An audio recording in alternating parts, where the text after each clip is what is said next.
Ada beberapa tempat yang memang sudah berulang kali kita lakukan razia, tapi tetap saja melanggar protokol kesehatan dalam arti jam operasional dan tata letak kursi. Sebagaimana yang diatur dalam surat edaran wali kota PPKM ya, pembatasan kegiatan operasional masyarakat yang skala mikro. Nah, ada beberapa juga yang masih tetap tidak mengindahkan peraturan tersebut. Di antaranya ada warkop yang kami temukan juga sudah lewat jam operasional, kemudian hampir semua karyawannya tidak pakai masker, bahkan disinyalir ditemukan menjual bukan menjual ya, pengunjungnya itu minum minuman keras jenis ballo.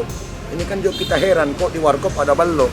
Nah, ini perlu kita panggil pemilik usaha tersebut, kan ini jelas bahwa sangat tidak menghormati di bulan Ramadan. Yang kedua, ini kan warung kopi.